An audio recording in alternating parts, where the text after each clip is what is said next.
नमस्कार दोस्तों, मैं अर्जुन आपका स्वागत करता हूँ स्टेप बाय अर्जुन के यूट्यूब चैनल में। तो दोस्तों आज की हमारी क्लास है भारत का भौतिक प्रदेश के बारे में। जो है दोस्तों आज की हमारी 11वीं क्लास है। तो दोस्तों वीडियो को अंत तक जरूर देखना ताकि सभी क्वेश्चन जो है आपको आसानी से याद हो जाएं। साथ ही दोस्तों अगर आप हमारे चैनल पर पहली बार आएँ तो हमारे चैनल को भी सब्सक्राइब कर लीजिएगा। साथ ही बेल आइकन को प्रेस कर लीजिएगा ताकि हमारे आने वाले वीडियो का नोटिफिकेशन जो है आप तक पहुंचता रहे। चलिए दोस्तों वीडियो को स्टार्ट करते हैं। तो आज की क्लास में हम जानने वाले हैं उत्तर भारत का विशाल मैदान के बारे में, जो आज की क्लास में हम जानेंगे। तो दोस्तों 2 मिनट जो हम कल की क्लास का रिवीजन कर लेते हैं। कल की क्लास में हमने पढ़ा था ग्लेशियर यानी हिमनद और साथ ही भारत की प्रमुख घाटियों के बारे में पढ़ा था। तो हमने उत्तराखंड के ग्लेशियर से बात की थी, जैसे उत्तराखंड में मिलाम ग्लेशियर है, पिंडार है, कफनी है और साथ ही दोस्तों बद्रीनाथ ग्लेशियर, सतोपद ग्लेशियर है, गंगोत्री, यमुनोत्री, केदारनाथ, ये सारे ग्लेशियर कहाँ पे पड़ते हैं? उत्तराखंड राज्य में पड़ते हैं। गंगोत्री ग्लेशियर से जो है भगीरथी नदी निकलती है। सतोपद ग्लेशियर से जो है सतोपद या बद्रीनाथ ग्लेशियर से कौन सी? अलकनंदा नदी। केदारनाथ से मंदाकिनी नदी। यमुनोत्री से यमुना नदी का उद्गम जो है होता है। और साथ ही हमने जाना था भारत की प्रमुख घाटियाँ। घाटियों की यदि बात की जाए तो पहाड़ियों एवं पर्वतों के बीच का जो निचला क्षेत्र होता है उसको हम घाटी यानी वैलीज कहते हैं। घाटी दो प्रकार की होती है, एक होती है यू आकार की और एक होती है बी आकार की। यू आकार की घाटी जो है ग्लेशियर यानी हिमनद के अपर्दन से बनती हैं, जबकि बी आकार की घाटियाँ जो है नदियों के अपर्दन से बनती हैं। साथ ही दोस्तों जैसा मरखा घाटी है, नोब्रा घाटी, मरखा और नोब्रा घाटी ये लद्दाख में स्थित है। हिमाचल प्रदेश में बहुत सारी घाटी हैं, जैसे कांगड़ा घाटी है, चंबा घाटी है, स्पीति घाटी, ये सभी कहाँ पे स्थित हैं? जैसे पार्वती, मालना और ये कुल्लू घाटी, ये सारी पड़ती हैं दोस्तों हिमाचल प्रदेश में।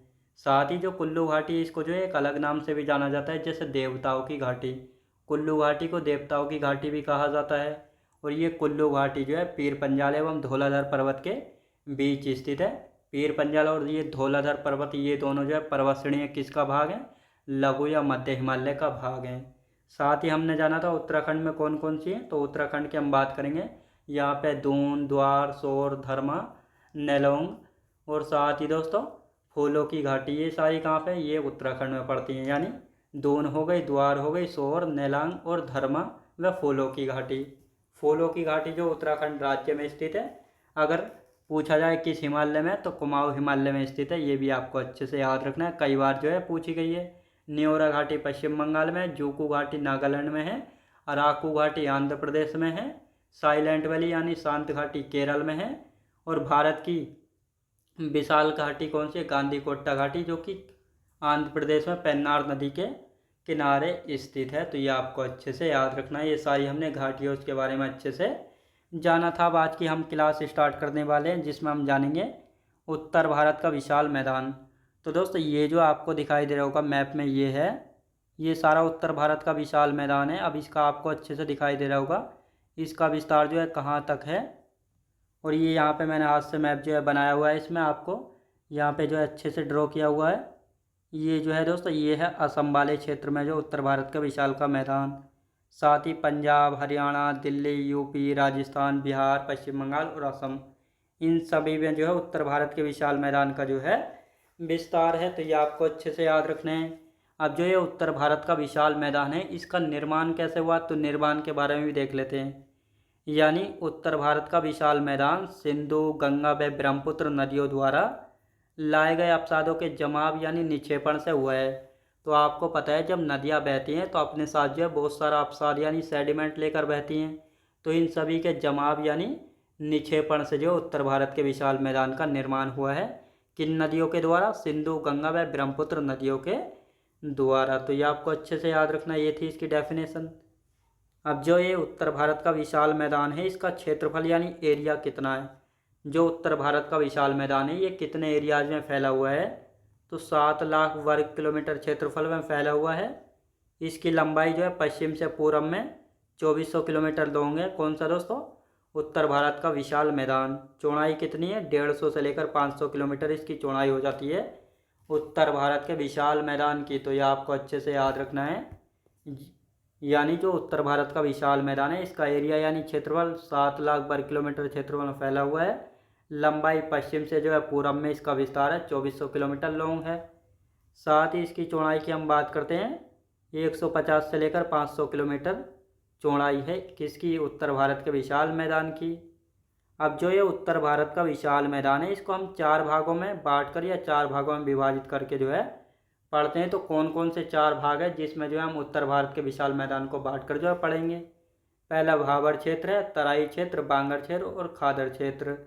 तो इन 4 क्षेत्रों में जो है बांट कर पढ़ते हैं हम उत्तर भारत के विशाल मैदान को। कौन कौन से, भाबर क्षेत्र, तराई क्षेत्र, बांगर और खादर क्षेत्र। अब यहाँ पे मैंने मैप लिए हुए हैं, अब इनको मैं आपको समझाता हूँ अच्छे से। तो दोस्तों ये है दोस्तों शिवालिक हिमालय।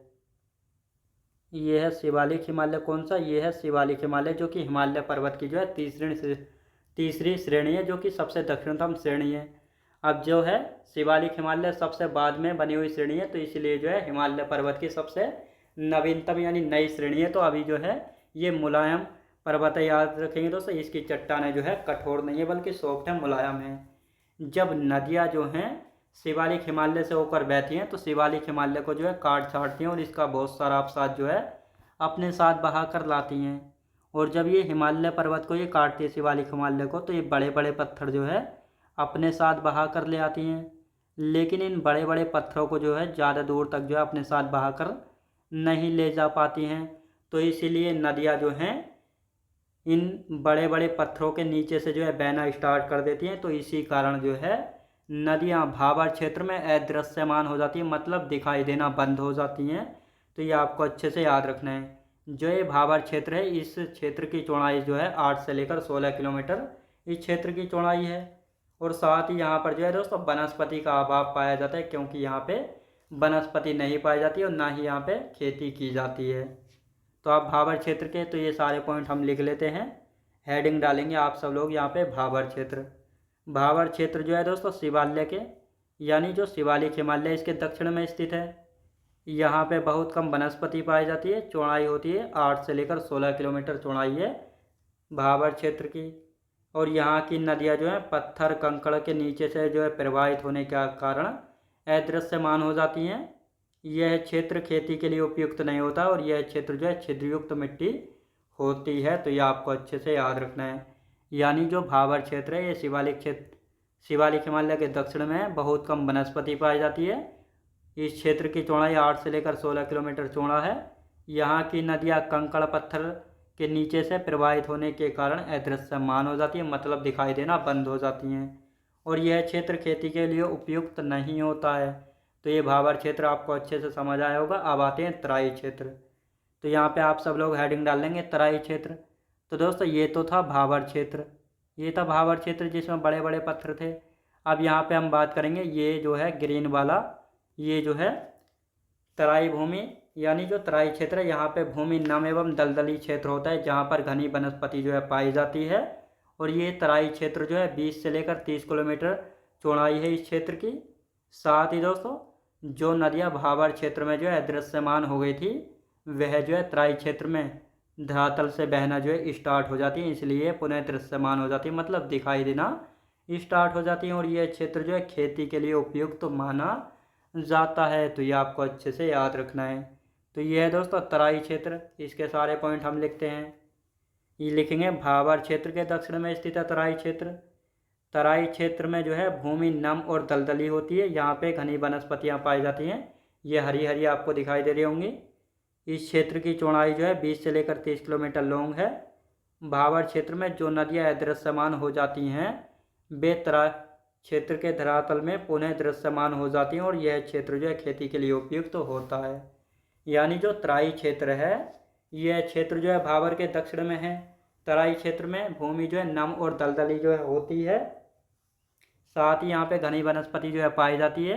और तराई क्षेत्र की चौड़ाई कितनी है, 20 से लेकर 30 किलोमीटर चौड़ाई इसकी हो जाती है। भाबर क्षेत्र में जो नदियाँ अदृश्यमान हो जाती हैं वे जो है तराई क्षेत्र के धरातल में बहना स्टार्ट कर देती हैं, इसलिए दृश्यमान हो जाती हैं दोबारा से। और यह क्षेत्र खेती के लिए उपयुक्त माना जाता है। तो ये आपको अच्छे से याद रखना। 2 क्षेत्र हमारे तराई और भाबर अच्छे से हो गए होंगे आप सभी को याद। अब आते हैं बांगर और खादर के बीच में। तो दोस्तों बांगर की यदि बात करते हैं तो बांगर क्षेत्र कौन सा है, तो ये जो ग्रीन वाला ये वाला है, और ये वाला जो हिस्सा ये दोस्तों ये है बांगर क्षेत्र। ये कौन सा है, ये है बांगर क्षेत्र। अब बांगर क्षेत्र की यदि बात की जाए तो नदी बेसिन के दूर पाया जाता है यह क्षेत्र। यहाँ पे पुरानी जलोढ़ मिट्टी पाई जाती है, यहाँ तक बाढ़ का पानी अब नहीं पहुँचता है, और यह मिट्टी जो है खादर मिट्टी की अपेक्षा जो है कम उपजाऊ होती है, और यहाँ पर खेती जो है इतनी अच्छी जो है नहीं होती है। तो ये आपको अच्छे से याद रखना है। अब यहाँ पे हम लिखेंगे यानी जो बांगर क्षेत्र है यहाँ पे पुरानी जलोढ़ मिट्टी पाई जाती है, यहाँ पर बाढ़ का पानी अब नहीं पहुँचता है, ये क्षेत्र नदी बेसिन से दूर पाया जाता है, यहाँ कम उपजाऊ मिट्टी है, अंततः यह खादर की तुलना में कम उपजाऊ है। बांगर क्षेत्र खेती के लिए जो उपयुक्त नहीं है, और यहाँ पर जो है चूने की गांठ मौजूद होती है, यानी चूने की मात्रा पाई जाती है यहाँ की मिट्टी में। तो दोस्तों यहाँ पे हम बात करने वाले हैं बांगर क्षेत्र की। तो जो बांगर क्षेत्र है यानी यहाँ पर जो है पहले बाढ़ का पानी आता था, लेकिन अब जो है नहीं आता है, तो इसलिए यहाँ पर जो है पुरानी जलोढ़ मिट्टी पाई जाती है, जो कि खादर क्षेत्र की अपेक्षा जो है कम उपजाऊ जो है होती है, और यह क्षेत्र खेती के लिए कम उपयुक्त माना जाता है क्योंकि यहाँ पर चूने की गांठ मौजूद होती है। तो ये आपको अच्छे से याद रखना है, और ये क्षेत्र जो है नदी बेसिन के दूर जो है पाया जाता है। अब दोस्तों खादर क्षेत्र की हम बात कर लेते हैं। खादर क्षेत्र की हम बात करेंगे तो ये जो है नई या नवीन जलोढ़ मिट्टी पाई जाती है यहाँ पे। यह क्षेत्र नदी बेसिन के आसपास पाया जाता है, यहाँ की मिट्टी बहुत उपजाऊ होती है, यह खेती के लिए उपयुक्त होती है। हर साल नदी की बाढ़ में नई जलोढ़ मिट्टी भर जाती है जो अत्यधिक उपजाऊ होती है। अब दोस्तों ये जो आपको अच्छे से ये दिखाई दे रहा होगा येलो कलर का हल्की सी मिट्टी, तो यहाँ पे मैं आपको बताता हूँ। तो ये है दोस्तों एक नदी है, ये मान लेते हैं ये है नदी, ये इस प्रकार बह रही है।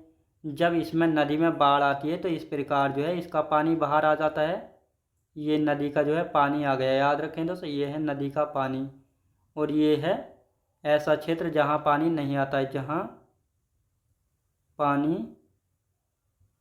नहीं आता है। तो दोस्तों जब नदी बहती है, तो जब नदी में बाढ़ आती है तो जहाँ तक जो है नदी का पानी बाढ़ का पानी जाता है, तो वहाँ तक जो है दोस्तों नई जलोढ़ मिट्टी जो है जम जाती है। तो वही जो है क्षेत्र क्या कहलाता है, खादर क्षेत्र कहलाता है। और यह जो है क्षेत्र नदी बेसिन के आसपास पाया जाता है, और यहाँ की जलोढ़ मिट्टी जो है बहुत उपयुक्त जो है होती है और खेती के लिए अच्छी मानी जाती है। तो ये आपको अच्छे से याद रखना है। ये था दोस्तों खादर क्षेत्र, जो कि आपको अच्छे से जो है समझ आया होगा। तो दोस्तों आज की क्लास जो है हमारा टॉपिक जो है कंप्लीट हो गया है, यानी उत्तर भारत का विशाल मैदान के बारे में। अब कल की क्लास में एक नया टॉपिक जो है हम शुरू करेंगे।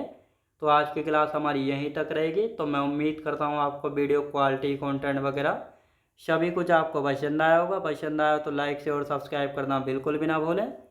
साथ ही दोस्तों अगर आप हमारे चैनल पर पहली बार आएँ तो हमारे चैनल को भी सब्सक्राइब कर लीजिएगा, साथ ही बेल आइकन को प्रेस कर लीजिएगा, ताकि हमारे आने वाले वीडियो का नोटिफिकेशन जो है आप तक पहुंचता रहे। चलिए दोस्तों मिलते हैं नेक्स्ट वीडियोज़ में।